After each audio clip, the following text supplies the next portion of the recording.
ಆತ್ಮೀಯ ವೀಕ್ಷಕರೇ, the social icon ಚಾನಲ್ಗೆ ತಮ್ಮೆಲ್ಲರಿಗೂ ಸ್ವಾಗತ. ವೀಕ್ಷಕರೇ, ವಿಡಿಯೋನ ಸ್ಟಾರ್ಟ್ ಮಾಡೋಣ. ಅದಕ್ಕಿಂತ ಮುಂಚೆ ನೀವು ಕೊಡುವ ಒಂದೇ ಒಂದು ಲೈಕ್ ನಮಗೆ ಸಪೋರ್ಟ್ ಆಗಿರುತ್ತೆ. ದಯಮಾಡಿ ವಿಡಿಯೋನ ಲೈಕ್ ಮಾಡಿ, ಅದರ ಜೊತೆಗೆ ನಮ್ಮ ಯೂಟ್ಯೂಬ್ ಚಾನಲನ್ನು ಕೂಡ ಸಬ್ಸ್ಕ್ರೈಬ್ ಮಾಡಿಕೊಳ್ಳಿ. ರಾಜ್ಯ ಸರ್ಕಾರಿ ನೌಕರರಿಗೆ ಕರ್ನಾಟಕ ರಾಜ್ಯ ಸರ್ಕಾರಿ ನೌಕರರ ಸಂಘದ ರಾಜ್ಯಾಧ್ಯಕ್ಷರಾದ CS ಷಡಾಕ್ಷರಿ ಸರ್ ಅವರಿಂದ ಒಂದು ಬಿಗ್ ಬ್ರೇಕಿಂಗ್ ಅಪ್ಡೇಟನ್ನು ತಮ್ಮೊಂದಿಗೆ ಶೇರ್ ಮಾಡ್ತಾ ಇದ್ದೇನೆ. ರಾಜ್ಯದ ನೌಕರರು ನೆಮ್ಮದಿಯಿಂದ ಇರುವಂತೆ ಮಾಡುವುದು ಸಂಘದ ಕರ್ತವ್ಯವಾಗಿದೆ.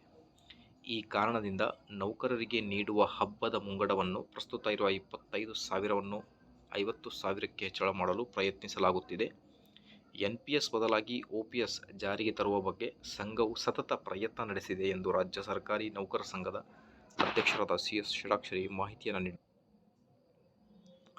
ಮಾಧ್ಯಮವೊಂದರಿಗೆ ಮಾತನಾಡಿದ ಅವರು, ಕರ್ನಾಟಕ ರಾಜ್ಯ ಸರ್ಕಾರಿ ನೌಕರರ ಸಂಘವು 2026-27ನೇ ಅಂತ್ಯದೊಳಗೆ ರಾಜ್ಯ ನೌಕರರಿಗೆ ಕೇಂದ್ರದ ಮಾದರಿಯ ವೇತನವನ್ನು